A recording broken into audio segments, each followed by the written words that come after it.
actually calls an older adult 60 or older. So the funding that can give services to every state, every tribal entity, and all of our state and our territories can give money for people 60 and over. But what's a little wonky is that Medicare data is about 65 and older. But if anybody in the room is 50 or older, AARP and other places like that, they consider somebody 50 or older an aging or older adult. And then some programs, like if anybody's heard of programs for the all-inclusive care of the elderly, they consider an older adult 55 and older. But for me, I generally mean 60 and older. And you'll see when we get into the data, that most of the data is actually about 65-year-olds and older. And that's because, like I mentioned before, that the data that we have is most closely associated with Medicare data. Most data comes from Health Trends, and most people who have Medicare are 65 and older. So some quick facts about aging in the United States. The most recent data comes from 2023 and 2022. And the ACL, the Administration for Community Living, they're the ones who do, every other year, they do a profile on older adults. And even though they're the federal body and they consider an older adult 60 and older, the data that they have is mostly focused on 65 and older. And they should be coming out with a new profile sometime in May this year. But there's almost 60 million people in the United States that are 65 and older, and about 25% belong to a racial and or ethnic minority group. 2.5% identify as LGBTQ, and that's people who are willing to identify themselves. 8 million are veterans. 28% live alone. Almost 20% are looking for work or are currently employed. 90% of those who are 65 or older are currently taking one or more prescription medication, and almost 60% have hypertension, almost 50% have arthritis. And then again, like I said, there's not a lot of data out there that you can aggregate yourself about 60 plus, but almost 80 million are 60 plus. And if we're looking at mental health and aging in the United States, I also run a behavioral health program here. And to be accessible in our aging services that I do here, I try to go down to the lowest age that we consider an older adult. And so that's 55 plus. So when I talk about behavioral health, I try to get all the data about 55 plus. So in the United States, over 20% of people 55 and older, that's 1 in 5, experience a mental, emotional, or behavioral health disorder at some point.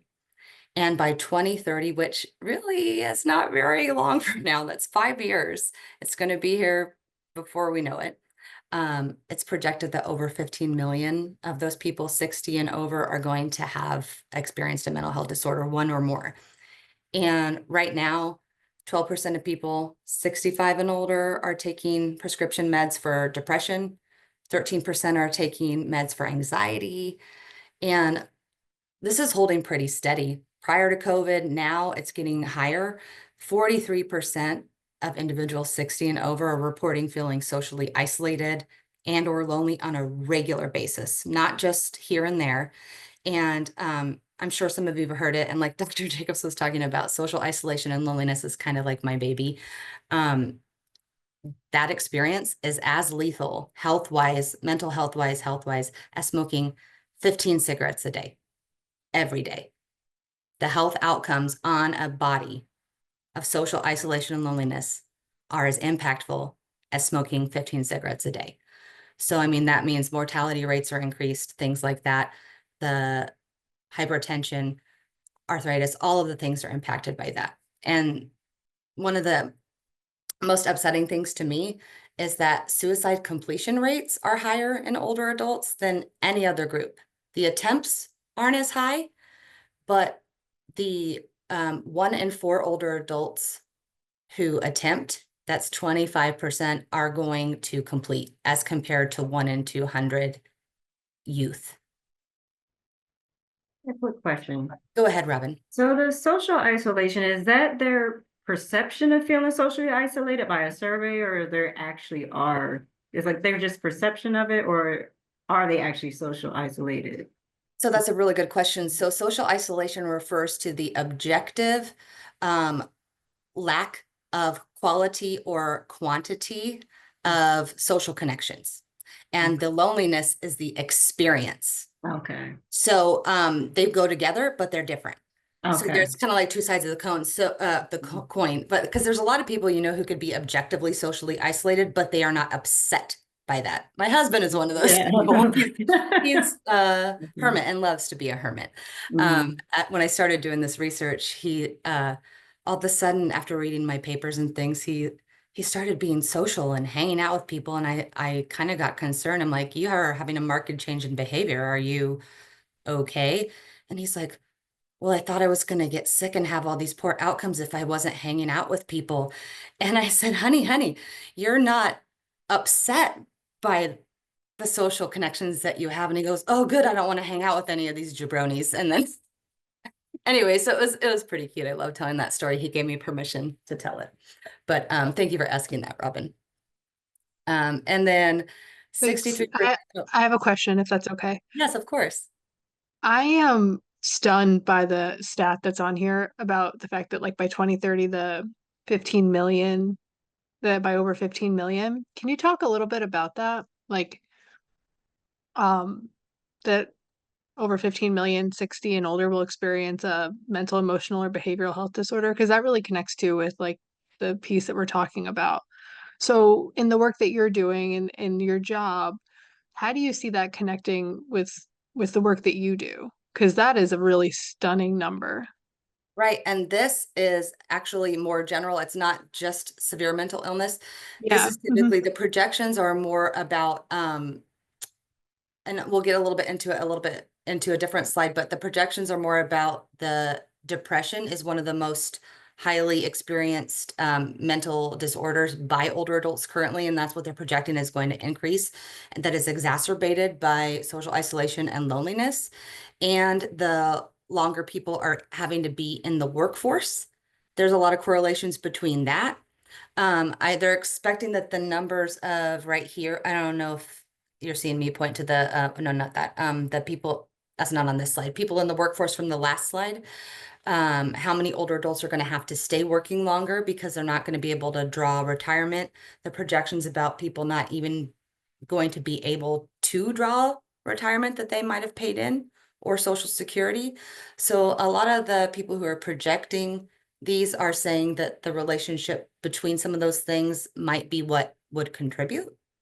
Um, and then even though people were living longer before COVID, the overall rates of life, they went down by a couple years over the last 5 years. So we aren't living as longer, even though before COVID, we were having longer rates of life. What we're seeing actually is that there's more older adults who are actually starting to seek services, but where they're doing that is through their primary care physician, or what we're seeing is, and this is going to be one of the things I'm going to talk about in a way that you can help with treatment considerations, nutrition and senior centers. Nutrition places, senior centers where they have lunch is a really, really wonderful place to embed kind of behavioral health services or any kind of therapeutic type services, bring them to the people where they are. That is going to be low hanging fruit where you can actually serve people, because we all know from our training, our education, and we get it ingrained into our idea that wraparound services and multidisciplinary teams are the way to go, but that's just not what everybody's going to get access to. It is a privilege for people to get access to that. Even though all of these teams are creeping up, that's not what people are going to get. So what most people are getting access to are things like Meals on Wheels or a senior center lunch. And if you can capitalize off what's there and bring things to them instead of trying to say, well, people need this, and then they still can't get it. You know, we're just saying, here's the problem, and it's getting bigger and bigger. Um, I'll get up on a tangent on my soapbox on that, but we will get to that in about 5 slides, maybe. Okay. I appreciate everybody's excitement. I'm always excited when people get excited about older adults because they're not typically excited. If you think back to the ACEs studies and everything, we know that the information gathered about people's experiences across the lifespan were primarily about adults and older adults. And then the application of what we're doing with that information about traumatic experiences in early childhood and outcomes later in life, we're applying that now to people when they're younger. And that's great. We need to do that. That's wonderful. But we're largely, as a society, forgetting the people who exist, who are aged and have been traumatized. And we're saying, oh, sorry, you're old, you're going to die. And I know that sounds flip, but that's basically what we're telling people. We're going to get the information from you about what you experienced and help upcoming generations and forget about you.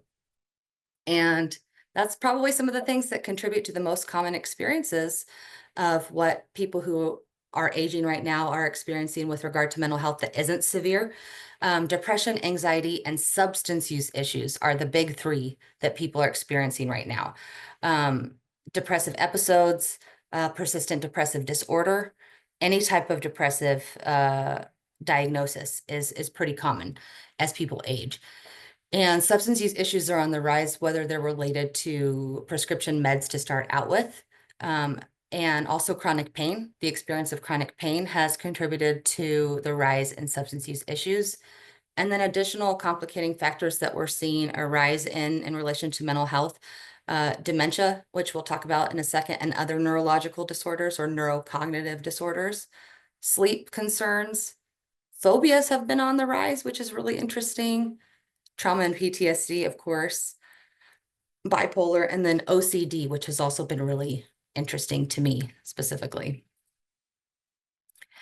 And now the 3Ds has always been interesting to me. We're kind of moving into that so what piece, where we're getting that action framework, where we're kind of why some of this stuff really matters.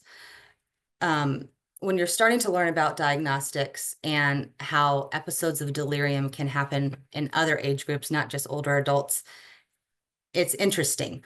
But older adults, things like dementia and delirium and depression can start to be way more deadly.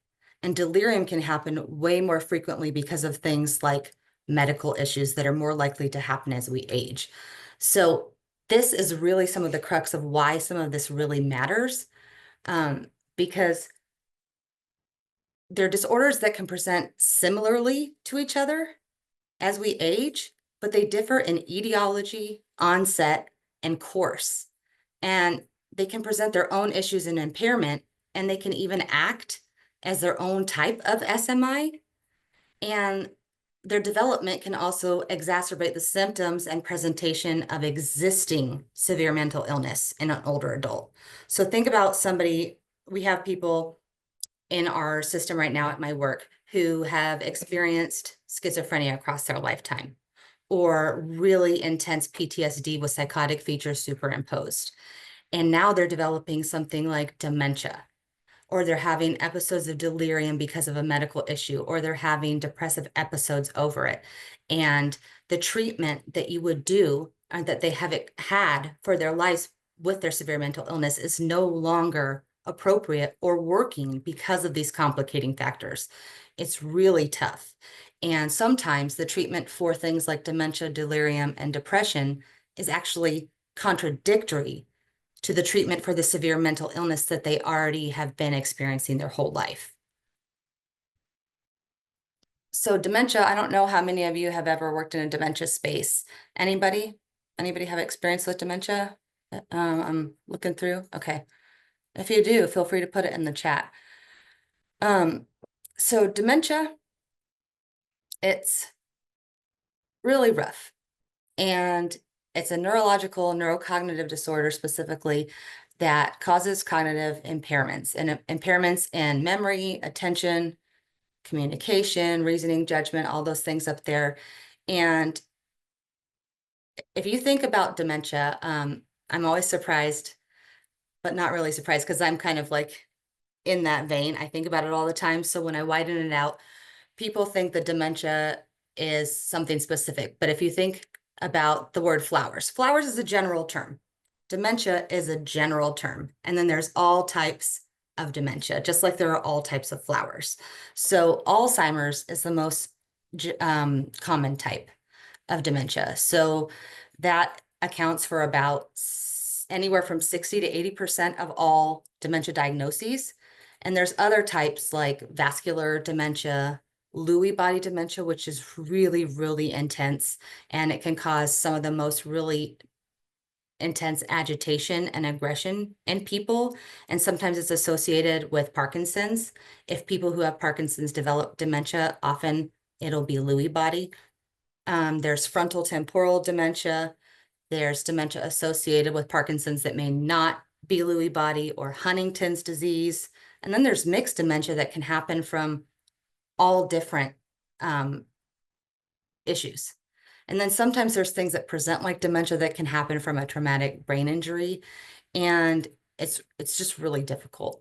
The presentation, it can alter some person's perception. And the course comes on sometimes gradually, and it's chronic, it doesn't go away.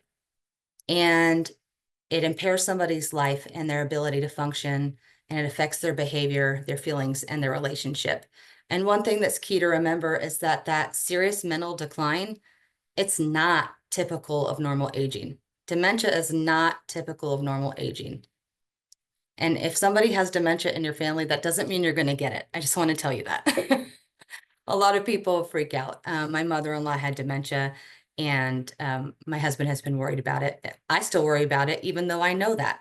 I can know it, and I can still worry about it. But all the evidence shows that that doesn't mean you're going to get it.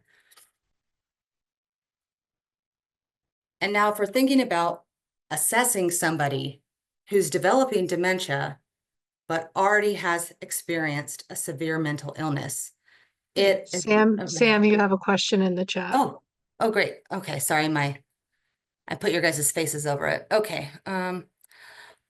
Mild cognitive impairment considered typical? So mild cognitive impairment happens more typically than dementia, yes. It can be considered typical. So we do a lot of screenings, but somebody can get classified as being mildly cognitively impaired and never progress to dementia. So there's a ton of screenings that people can do that we see if memory changes over time. And you have to take those in context, because it's like if you're thinking about a mental status exam, it tells you something that's happening right then. It gives you a picture. It doesn't always give you the context. It tells you what, not why. So there can be all kinds of reasons why memory or recall is impaired at that point. Say somebody has auditory processing. Say somebody isn't an English language learner, or they're an English language learner and it wasn't their first language. So if anybody ever has a first screening where they score where they're mild cognitive impairment, they should get a further screening where they do other things like have brain scans and things like that. And trauma, anxiety can impair somebody's ability to recall. So again, even if you score where you look like you have mild cognitive impairment, it doesn't mean something's wrong neurologically. And that's why it's really important to have somebody who knows what they're doing and knows what those psychometric assessments mean, that if you try to interpret it without context, that you're really, really going to run the risk of causing harm, just like any psychometric assessment, any kind of thing that you're doing. And some of the actual, there are some of the cognitive screenings that are actually racist and are still out there that people use. So just like any psychometric tool, making sure that you are choosing one that is validated for use across cultures, across age groups, that actually is used appropriately and that isn't going to over pathologize people, because there are some that do it. Case in point, I run a Medicaid waiver program in the state of California that tells us that our social workers can use one of 4 approved, and they are validated, approved cognitive screenings, and one of them over pathologizes Black individuals. We do not use them. But again, my team, we took the time to look, research, look at all the validity, reliability of each of them and see which would be appropriate. We do not use the one that is terrible. Everybody's not trained to do that. Let's see. Thank you, Catherine. Oh, Robin used to own a home care agency. Woo! Come over to California. Help us. Sorry. I'm always recruiting people. Okay, great.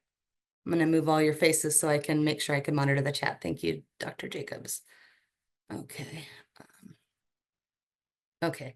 So with dementia, you'll see if they have dementia and severe mental illness. Yeah, I think that, Jasmine, what I can do is I have a slew of resources. Jasmine's putting in the chat. Would you share what are the better measures to use? I think I would like to put together like a little resource thing, because there's different people and different types of practitioners who could and should do different things. And it depends on the context. So I'd like to be a little bit more purposeful in saying which type of person should do things, and I can get that to Dr. Jacobs and she can distribute that. Thank I'll you for send it to asking. the whole list, everyone who is signed up for the training. Thank you. Thank you. And the piece about here is what you'll see if there's dementia superimposed over severe mental illness, like schizophrenia or any other psychotic spectrum disorder, you'll see increases in cognitive impairment from the baseline that they already started and an increase in functional decline. And that may be hard to tell whether it's from the severe mental illness or the dementia, but that will be something you'll notice. And you'll notice a worsening in the psychotic symptoms. Because even with dementia, if there wasn't already severe mental illness to begin with, people with dementia can experience hallucinations. There can be heightened emotional instability and agitation, which it's hard to tell what it's from. Is it from the dementia? Is it from the SMI? At some point, it doesn't really matter. But what you'll need to know is that there's a higher risk of medication mismanagement and side effects, because if, say, some person's on an antipsychotic for quite a long time and it was working for what they had experienced, adding dementia on top, a lot of times they give small doses of antipsychotics to people with dementia. And if they were already on it and it's not working to calm the agitation, it's really difficult. A lot of practitioners, medical practitioners, don't really know what to do. Yeah, Robin's saying, I find it very hard to distinguish depression from dementia in older adults. Is the emotional instability and agitation the distinguishing factor? So in a couple slides, I have a little chart that has some distinguishing factors between all three: depression, delirium, and dementia. And you might be not pleased because it is still hard even with the chart. They are all very similar. And really the onset, I find, is the thing that is one of the key factors that helps me distinguish, and the response to treatment is one of the things that helps. Let me see, somebody just put the worsening of psychotic symptoms, something that typically happens acutely or more so gradually over time. Well, it depends on what severe mental illness was already there, Emily, and it depends on the dementia. You know, one person with mental illness, you know, one person with mental illness, you know, one person with dementia, you know, one person with dementia. There are some people who develop dementia who have no agitation, who have no, who are actually pretty happy. There are some people who develop dementia who have verbal skills right until the end. There are some people who lose their verbal skills right away. So really, everything is different per person. And that is one of the pieces that's extra hard. If they never had any mental illness before at all and they just have dementia, it's hard.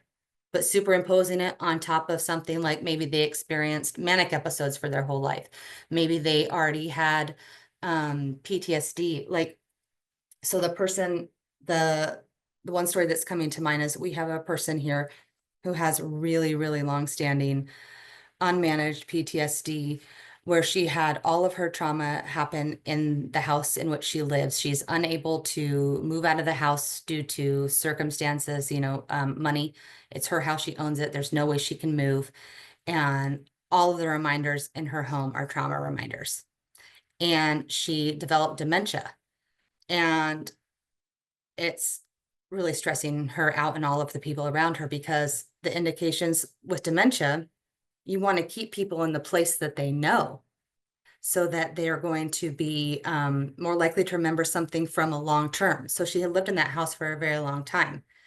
And the suggestions to help somebody remember and have access to more longer term memories and be more comfortable in a space are directly triggering and traumatizing her and re-traumatizing her. So the people who are trying to help her, all the dementia supports and suggestions are actively contraindicated in her PTSD treatment, and it is really difficult. And a lot of people who develop dementia are acutely aware, at least at the beginning, that they are changing and that something is wrong. And so somebody who's already traumatized and experiencing really, really acute and chronic PTSD is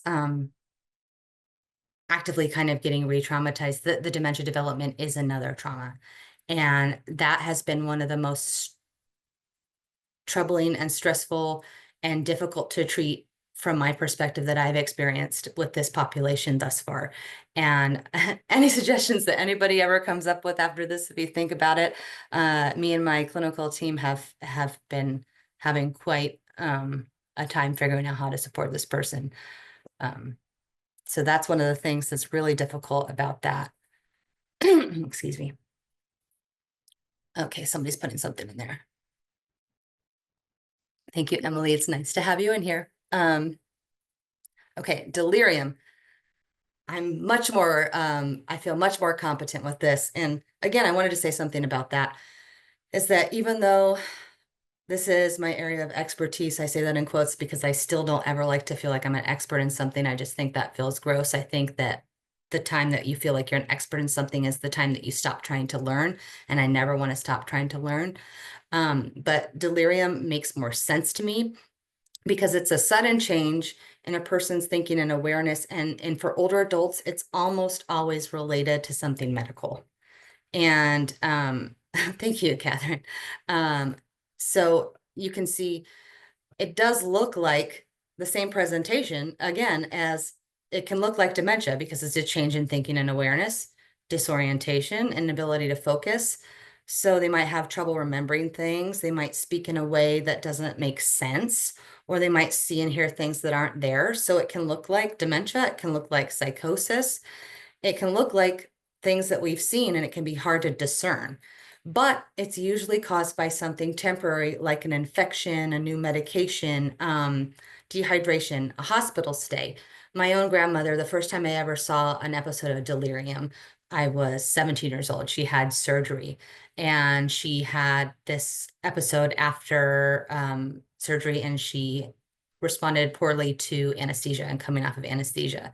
But she was able to respond and snap out of it from medication.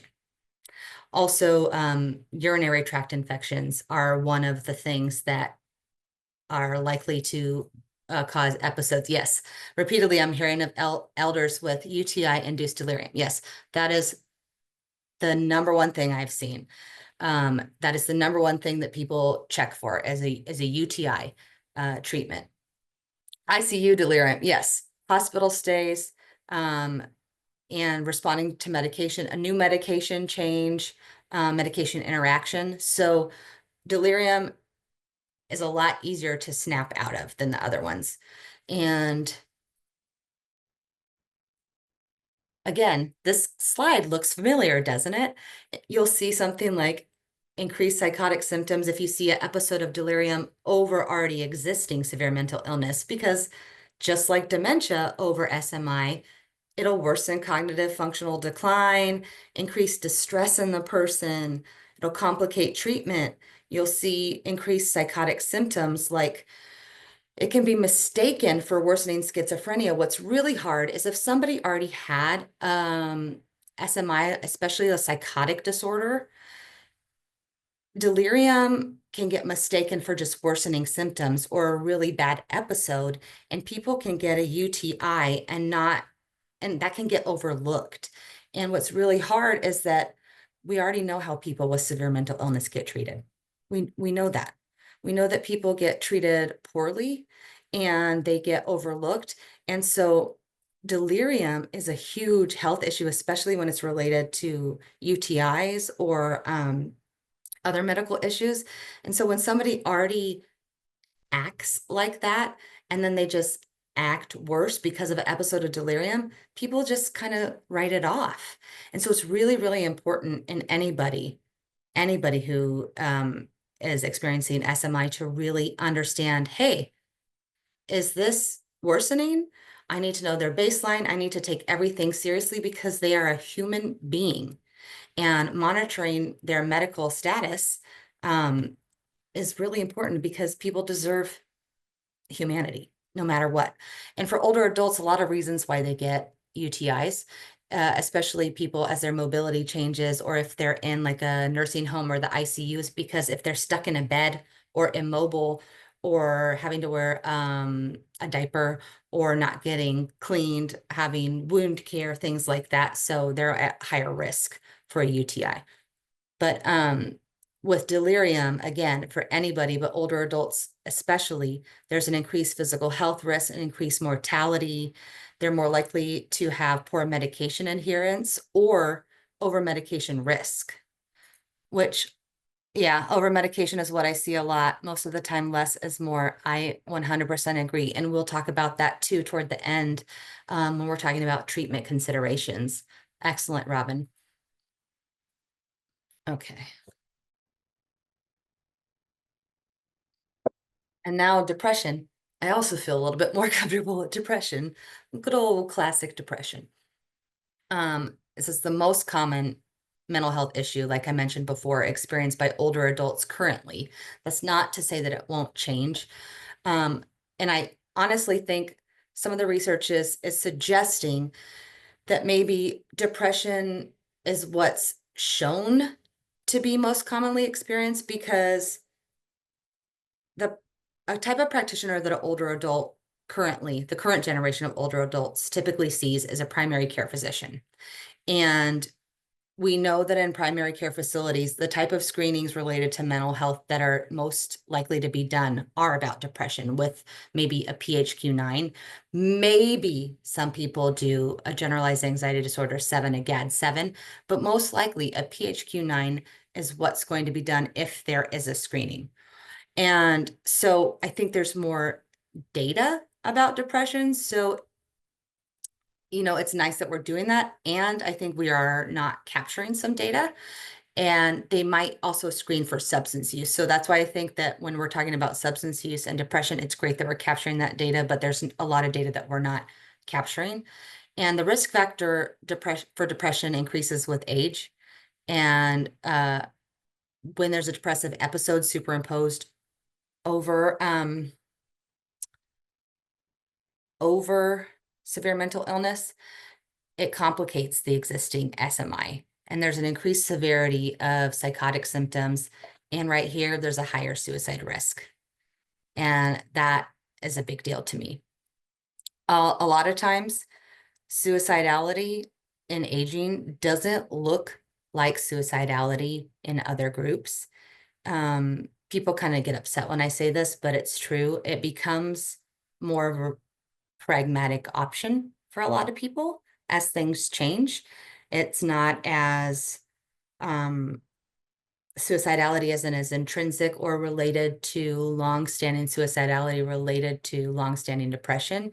It becomes more of an option. And so a lot of times practitioners aren't taught about how to deal with that. And if it comes across, they are grappling with, oh, I totally understand why they want to do this or why it's an option or why the suicidality comes out now and why then they don't know how to deal with it when they're feeling like, especially new practitioners, when they feel like they have to respond and maybe safety plan and call somebody and bring somebody in, and they really don't know what to do because it's a whole new experience for them, especially when they see suicidality in the media, like, 13 reasons why, or they see maybe young people and their expression of suicidality. So that's always something to point out. And the risk factors for depression are chronic health conditions, loss of loved ones, grief or loneliness, physical disability or reduced mobility, cognitive decline or early stage dementia, and side effects of medication, which are all more likely to occur as somebody ages anyhow. So it's kind of like, yikes, aging puts people at double risk for depression anyway. So it kind of stands to reason why depression would be one of the things that people are more likely to experience as they age. And if you're thinking about trying to assess or diagnose a depressive episode or any type of depression, like persistent depressive disorder, over an already existing SMI, you might notice that that episode would increase, again, the severity of psychotic symptoms. And like I mentioned before, demonstrate the higher risk of suicide. You would also, surprisingly, a lot of people are surprised that the depression would also increase cognitive decline and functional impairment. But it makes sense because when you're depressed, you're less able to care for yourself because you just really don't care. You don't care about yourself. There's increased physical health risks because of that lack of self-care. There's greater social isolation, and there's decreased support-seeking behaviors because there's just hopelessness. There's helplessness. And so there's a cycle. There's less functioning overall. And if somebody already has severe mental illness, this is just a really terrible combination. And here is that chart I was talking about before. I forget who was asking about it earlier in the chat, but this, you can find this online. They have this chart a lot of places, and I like to look at it. The onset, like I'm saying, is the thing that I really have found the most useful. Delirium happens the most suddenly, hours to days, and you can usually try to trace it back to something specific, like, okay, it happens right after a hospital stay, or right after they get out, right after they get in, right after a new medication. Dementia happens a bit more gradually. This is the most gradual. So I would say this is the fastest delirium, middle depression, and dementia takes the longest. Mood, I feel like that one doesn't really tell. Mood can kind of be a crapshoot. Course, again, delirium responds the best to medical treatment, in my opinion. Depression can respond to medication and therapy. Dementia, there's some response at the beginning if you're talking about trying to reduce like agitation behaviors, but memory and changes in cognition, they're not going to respond. They're going to deteriorate over time. And ADLs, which somebody mentioned before, are activities of daily living. And when we're talking about them with regard to older adults, we're talking about eating, their ability to like feed themselves, their ability to toilet, go to the bathroom, mobility, walking, getting up and down stairs, things like that. And this is instrumental activities of daily living, things that are related, like being able to use the telephone, manage their money, drive, things like that. These are great to watch out for, but I don't believe that they help you as well as the onset and the course determine which one's which. But again, onset, course, onset really is the best for me. Onset, and then if they respond to treatment. Any questions about this? Because I really feel like this is the most helpful, because when you look at the presentation, especially mixed with severe mental illness, it's super confusing and can really just all look the same. Anybody have anything off the top of their head?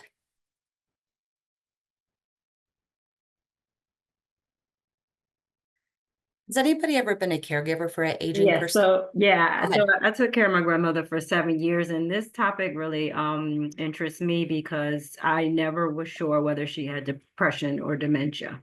And Mhm. I You probably had both. yeah, and it's hard to the onset, weeks to months and months to years. It's hard to know because sometimes you don't see people until you've seen the months after the symptoms started. You don't know when the symptoms may have started. It could have started Mhm. a month ago, or it could have started, weeks to Yeah. months and months to years. Hard to distinguish the actual onset. So I find it very hard to still distinguish, like looking back and trying to piece her symptoms. But yeah, Well, it's and a lot of times depression comes along with dementia, Mm, so right? it can be It's a both, logical yeah. response. A lot Yeah. of times if somebody has a neurological disorder like Parkinson's or a Parkinsonisms, depression is a symptom. Mm, And so sometimes depression is a side effect of medications that people are taking. So sometimes the depression is just always there. And sometimes at a certain point, it doesn't really matter if you can tell. yeah, that's true. That's true. That's true. Because the person Mm, has changed so much that it's not on them anymore. I mean, I know as the caregiver, we're trying to figure it out because we want to help them so much. And at mm, some point we have to try to figure out how to, and we're going to get there. There's things that we can do to set them up for success and set ourselves up for success and the environments that they're in so that we can remain as person-centered for them and improve their quality of life as much as possible. But mm. yeah, I would recommend if you ever work with older adults or want to distinguish between this, tape this up on your desk because it's very helpful. Yeah, and I also feel that for a lot of older adults, retirement is that Oh, big event that like sets off a chain of cascade of like, I feel like not going to work every day is the biggie.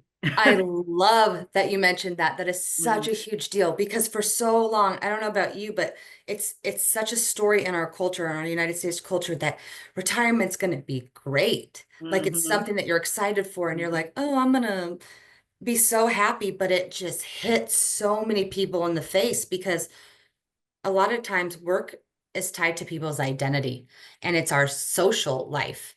That's where we see yeah, the most people. That's where people, we got our role. And mhm, then if we don't have anything to substitute it with, or mhm, our purpose, our meaning, it just sinks so many people.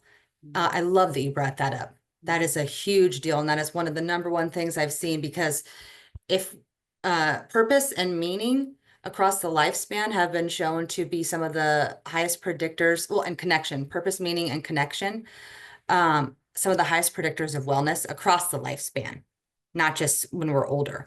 And so when that goes, whoop, we get thrown into the depths of despair. And that's a big piece of grief and loss. You know, it's not just about people dying. I mean, that is a loss of identity and a loss of role is huge. And that's enough to throw anybody into depression. Excellent. So now, at this point, I have probably thrown you all into a state of depression, and you're probably thinking like, dang, this is confusing. How am I supposed to discern between any of this? And how am I supposed to help anybody in this group? And maybe you're thinking, I never want to work with older adults because this is so challenging. And there's all this grief, loss, mobility changes already, and then throw delirium, depression, and dementia on top of potential for severe mental illness. How would I even go about figuring what to do? And, honestly, sometimes, even though I've done this for a really long time, I still feel like this. And when I get overwhelmed, I like to bring it back to the basics. And by basics, I mean person-centeredness, empathy, humanity, the crux of social work. And we use the word person-centered planning, PCP, which is kind of funny to me. And all interventions, I know this sounds really basic, but all interventions should be informed from the top down based on the unique needs, characteristics, and wants of the person, no matter if we think that they are unable to engage or not, because I work with people who have huge cognitive changes, and I'm telling you, they can engage. Even you just have to change the way that you think about engagement. Always engage somebody, no matter their cognitive status. And, you know, we tend to know this intellectually, we do, but trust me, when we get really embroiled in those systems and the work that we do, it's really, really easy to forget and how we actually need to put this into practice. And so this is kind of where we're moving into that now what piece. We did the what, we did the so what, and now we're like, now what? How are we going to actually put this into practice? It's my favorite part. Now I'm, you know, getting to the end of the alphabet. We did the D's, and now we're into the 4 M's. I really like this framework. This is from Age-Friendly Health Systems from the Hartford Foundation. And we really use this a lot because it starts with what matters most. It's a person-centered framework that's about working in aging systems and working with older adults.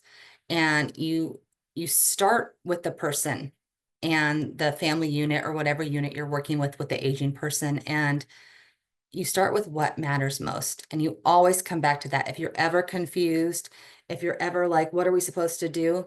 That's where you go back. That's the crux of everything. That's the center. And it's what matters most to them. And typically it's something about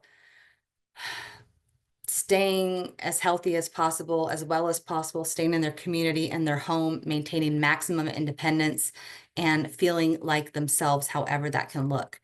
And then you're focusing on medication if it's necessary, that it doesn't interfere with what matters, right? Somebody was saying before, like least amount possible. And then mentation, their cognition.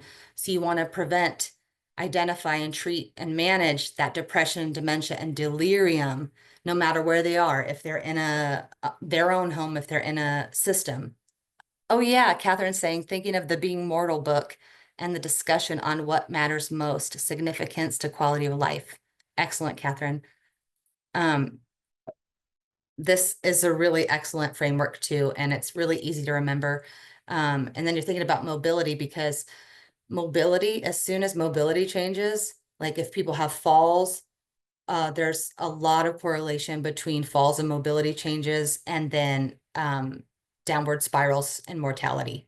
I mean, it's huge. So as long as you can keep mobility, and however that looks, even if somebody's in a wheelchair or needs mobility devices, keeping as much mobility as possible is huge in wellness for older adults. Okay, we got about half hour left. And so if you do have questions, keep them coming.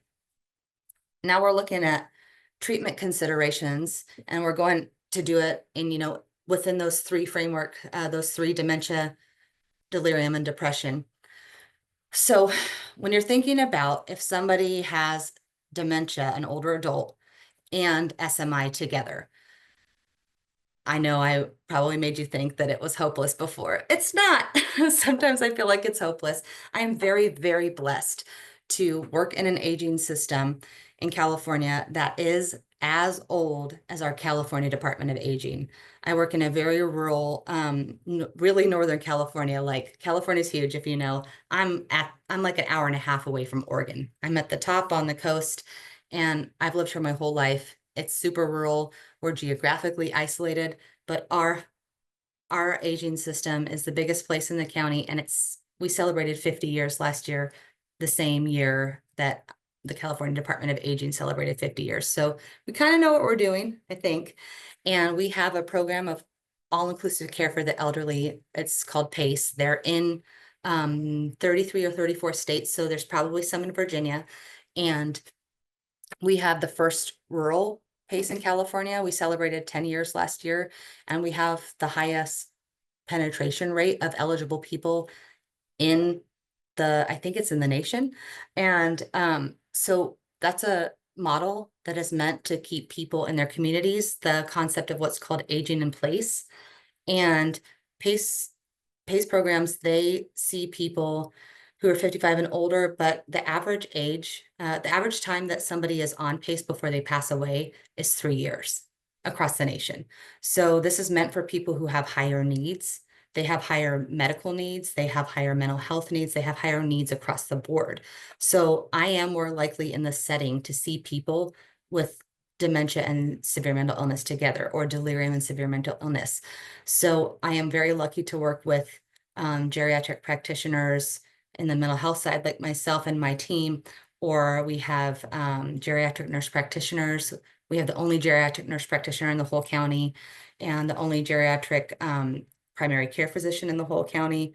And we get together with an interdisciplinary team with occupational therapists, physical therapists, dietitians, to try to figure out how we can come around to treat people.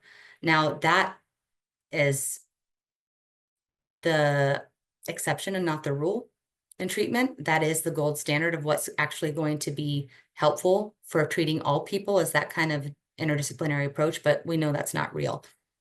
So for dementia and severe mental illness, there needs to be a focus, like everybody was saying before, on balancing medications, not doing too much, not over medicating, because it's really easy, let's be real, that when there's behaviors that are really hard to manage, especially say if somebody's in a nursing home setting, to want to do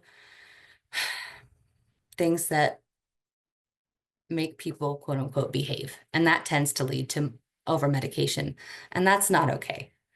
The person's still a person, and they deserve to feel the best that they can. So by creating a structured and predictable routine, like I run day centers. So the way that we do that, we have a structured routine, you know, having a calendar, having clear activities and clear times of eating, things like that. Behavioral management. When people have difficulties controlling their own behavior, the burden of support falls on the people around you. So having really good teams and supports that are getting trained and supported and knowing how to manage those behaviors. So environmental setup is a really important thing.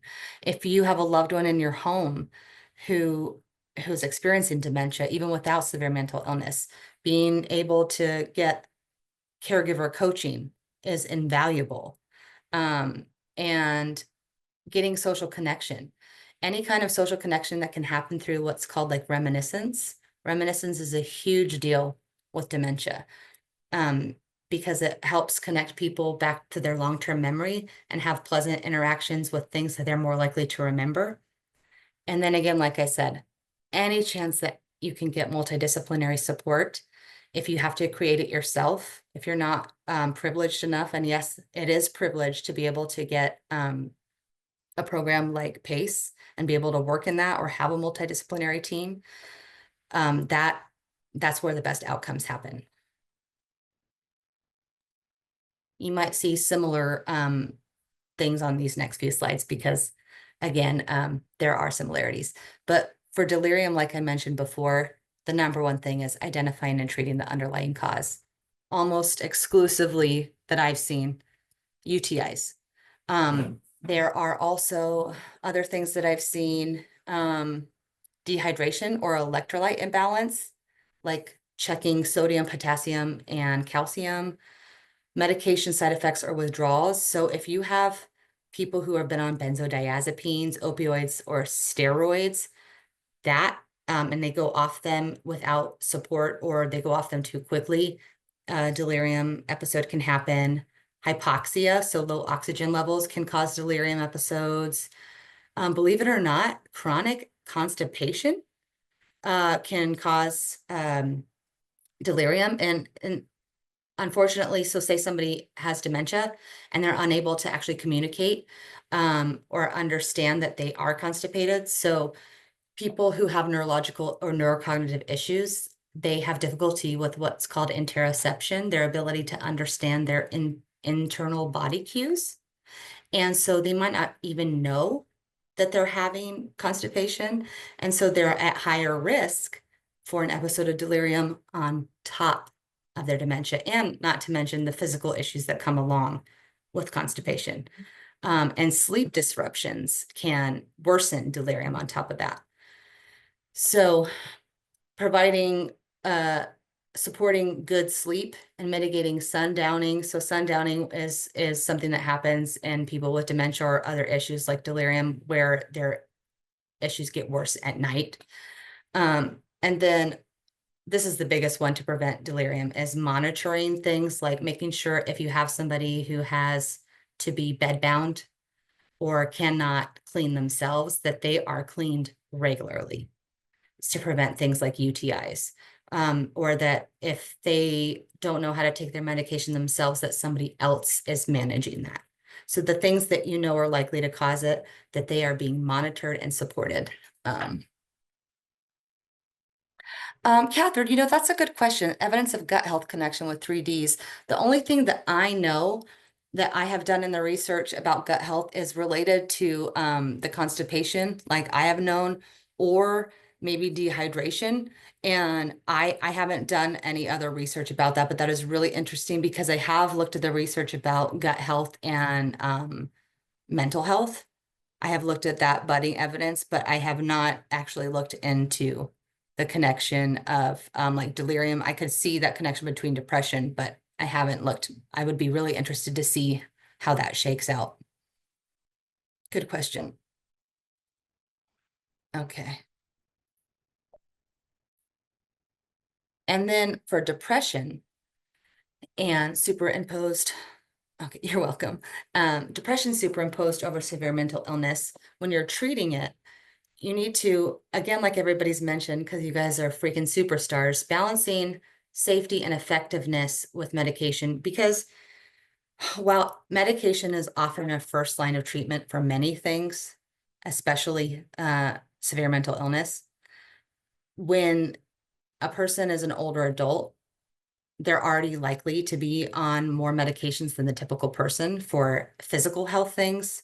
Adding mental health things on top of that, those can complicate their health. So you already want to try to think about using the least amount of medication possible. And especially, what if the person doesn't want medication? You have to honor a person. And you want to also really think about addressing social and emotional needs. Because again, like we mentioned before, when there's depression superimposed over already existing severe mental illness, the likelihood of suicide risk is much greater. So addressing social and emotional needs becomes even more significant. And behavioral strategies for daily functioning, like helping people engage in behavioral activation so they can have pleasant activities that can help boost their mood. And addressing social determinants of health so that there are things that aren't adding to their depression, that things that you can actually control and address, that are like logical things to be depressed about. And then really focusing on crisis prevention and long-term planning management so that you can plan for potential things in the future that might exacerbate the depression or the SMI. And again, here's the integrated care approach, or the team kind of approach. That again is the gold standard for care for most things. And it kind of goes back to that human need for community. Community is basically what wraparound or integrated or team care is to me. We're creatures that were born to be in a community where everybody has a role to support each other. And we've gone away from that, which has contributed in a lot of the research to depression and to people's social isolation. And the response to supporting people is that approach, that community approach, whether it's by practitioners or not. And so here is the last little kind of content slide before we end. And if you have other questions, I like to end with final tips and takeaways, where if you remember anything, the unique presentation of severe mental illness in older adults is unique. So psychotic symptoms, though they may become less severe for older adults in later life, like if an older adult had schizophrenia their whole life, a lot of the psychotic symptoms are likely to become less severe as they age. The depressive symptoms are likely to become worse. And then if you add dementia over that, the cognitive issues are going to get worse and worse. If you add delirium on top of that, the psychotic symptoms are going to come back. So remember that if you are dealing with an older adult, okay, is this delirium? Is this that? Remember that chart that you're going to know I have something to go back to. I'm going to load up my toolkit with people who are quote unquote experts. If somebody comes across your practice or whatever you do, your work that you may not know about, but you want to help them, you're going to find those people. You're going to know what to look for. And depression can be present as lack of energy rather than sadness. You know how teenagers, the classic presentation in maybe teenage boys of depression might be anger or irritation. In older adults, it might not be that real classic presentation of sadness, but maybe apathy, lack of energy. And cognitive impairment can be a first sign of depression, and it's not necessarily dementia. If medication management is wanted by a person, an older adult who's experiencing any of the things we talked about, encourage and advocate for simplification. Less is more. Always remember to stick with the whole person approach, which I am not worried about ever with social workers because I'm biased, but it's true. Social workers are the best. Always make sure to address crisis prevention and transitions of care. So when you're working with anybody with severe mental illness, and especially older adults, thinking about planning for the future, what if there's a crisis, and transitions of care. In healthcare, there are so many people who change jobs. The teams change all the time. It's really important to have plans in place and that the family knows what the plans are so that if and when things change, there's not a disruption in supports. And always prioritizing a team-based approach when possible. Like I mentioned before, that's not always possible. If any of you have any kind of like senior centers where you live or nutrition-based programs where seniors, older adults can go and get like lunch, well, they call them nutrition programs. Here we have ours. It's called a Heritage Cafe. They've rebranded it. That is a place where it's a good place to learn how to push in and offer supports there. If you have any chance to bring services or supports to where the older adults actually are, that is going to be a good way to provide care instead of trying to make people go to new places.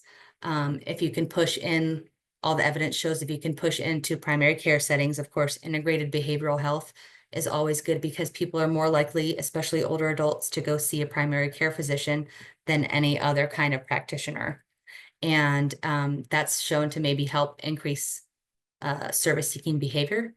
And then anytime you can do something like addressing social determinants of health, like connecting patients to case management or community resources, therapy is not the end-all, be-all type of mental health intervention. Case management and those kind of quote unquote mid-level, which I think sounds kind of demeaning, but that kind of intervention is so unbelievably powerful, especially for people with severe mental illness. I think it's probably more powerful for people. So really, really amping up if you're a person who can do program development, if you have that kind of influence and you have that kind of positionality, and you're maybe that kind of person who loves to create things and grow programs, I would encourage you to reflect on what you can do to create that kind of programming, especially for people with severe mental illness and older adults. If you can create peer programming, the evidence shows that that kind of programming is really powerful for people with severe mental illness. If you can support any kind of programming with the team approach, I would do it. And if you can really cultivate any kind of intergenerational programming, has anybody ever done that or heard about intergenerational kind of interactions? So I had a really strong interest in the education farms that they have that are growing. And I think that's a good way that you can take older adults and younger to have them actually do some type of activity that everybody can benefit from. With you can mental illness, if they I feel like that social connection, it incorporates that, and incorporates connecting with either family or loved ones, Mhm. or strangers that are just in different generational, Yep. categories. And then and then to see things grow, I think is connected with nature. I think all those things. And I love agricultural sciences and mental health. So yeah, so I'm interested in doing that outside of, I'm going for a PMHMP, but I wanted to do that outside of my career. Yeah. Hmm. Awesome. That's so wonderful. And if you all remember, I know I talked your freaking faces off. If you can remember one thing, anybody across the lifespan as we age, that includes you, that includes me, we can continue to live healthily and thrive if we just think about prioritizing staying active emotionally, physically, mentally, connecting with people, trying to eat things that nourish you, anything that, you have access to that is as healthy as possible, trying to sleep as much as well as possible, the social connections that you can maintain, the quality, helping each other have the best outcomes across the lifespan. And that includes all ages, and that you can actually really improve it. You don't have to have access to a fancy gym. You don't have to do all the crazy workouts. You don't have to take medications. You don't have to do all these things. But if you help each other, I know that sounds really Pollyanna-ish, but it really shows the social connection piece. If you can develop meaning, purpose, connection with each other, it's going to serve people well across the lifespan. It's going to reduce our differences, reduce stigma. It's going to reduce our stereotypes about each other. And it's going to really address those issues that are kind of coming up right now, where people are hurting each other more and more. And it's now more important than ever for us to actually come together and support each other across the lifespan and engage younger people and older people all across the board. Because older people, I still need to correct myself. I have found myself still having to correct ageist beliefs that I have had that I keep thinking aren't there, that every person as they age is conservative, or thinking that young people are dumb or woke, and they aren't. And there's just as many older people who care about what's happening and who care about making the world better as there are younger or middle-aged people. And I am delighted every day about the people I get to see who are trying to make our community better.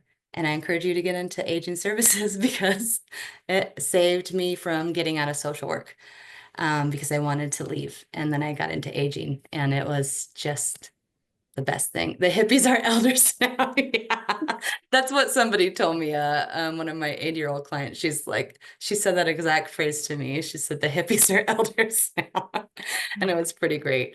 Um, so Can you share from your experience a little bit about, let's say, I know none of us, we may not have a lot of time, but what are some good volunteer opportunities, let's say, to get involved? Because I feel like there's a lot of ways that some of the things that you're describing, the social connection or physical engagement or anything that can be an activity. I'm not sure what ideas you have, if there are any from what you've seen what's difficult or is anything. I'm totally enmeshed in my own community, which is a billion miles away from you. Uh, so I'm thinking a lot of times the the first line of action is some kind of senior center. I think there's a lot of places, and I don't like the word senior, but that's what they're all called. And if there's a local AARP chapter, or there's typically a place called an area agency on aging in a lot of places, I would call there. They have volunteer programs a lot of times, like a volunteer driver program, or an information and assistance. Also, many of those programs like to hire, they want master's level social workers or bachelor's level social workers. PACE programs, they require their social workers to have a master's level degree. Um, there's a huge need for social workers, LCSWs, who actually understand the unique needs and challenges of people as they age. Uh, we have a pretty robust intern program here from our local university, Cal Poly Humboldt, and it is unreal the amount of people who are worried about supporting aging people. They're like, I don't understand how to approach an older person. What am I supposed to do? What am I supposed to say to them? And it's like, oh, they're a human. You're supposed to talk to them like a human. and, and yeah, go ahead. I have a directory here too of different agencies, nonprofits in the Richmond area. So I can also email that out, and that also has places where if you want to work with older adults, it's listed there. So that also could be for those of you that are in the Richmond area. It is exclusive to the Richmond area, and it's, for lack of a better word, suburbs. So I'll include that in the email when Dr. Day sends her resources, so you can look through that. It is long, but that could be something that those of you that are interested can look at. I'm not sure. Does what's her name? Tracy Gendry in the gerontology department of VCU. I think she's fabulous. I got to meet her in person a couple years ago at the American Society on Aging conference. She does a ton of work on ageism. We haven't, yeah, we have an affiliate faculty. I was going to say, Dr. Cuddyback, can I ask you to unmute? Who is our School of Social Work affiliate faculty that we have? So we've got Kyung Mo Kim with aging. Yeah, so I'll also ask Dr. Kim also, who's a School of Social Work faculty, if Dr. Kim has any resources that I can also send out to all of you as well. Great idea. Yeah, so I'll reach out to Dr. Kim too to ask him if he has any resources. And we have a brand new faculty who's amazing, who just started here at the School of Social Work. And her area, one of her area of expertise is aging as well. So we have because Sam is giving us amazing resources, but the one thing that stinks about Sam is Sam's on the other side of the country. So I will tie in our two School of Social Work faculty who have area of expertise in aging and get those resources to those. I'll just email it to all of you, and if you don't want them, then you can ignore them. But if you do, I'll connect them to all of you. Robin's also saying that they know places in Northern VA too on the chat. Yay, Robin. Dr. Day, So are you I do want, I'm so sorry. I have to wrap it up because I want to respect time. I have to do this, but You can Dr. email me, Day, Catherine. yeah, Dr. Day's gonna put her email in the chat. Oh, I have okay. to tell you about our next one. Because when I didn't do this, I got some emails from people that were like, but it has to end at 7:30. So I want to make sure that I respect the time. These are going to continue. So first of all, I want to say thank you to Dr. Day. I was actually telling someone that's sitting here that I learned so much today. So thank you, Dr. Day. Our next one is in 2 weeks.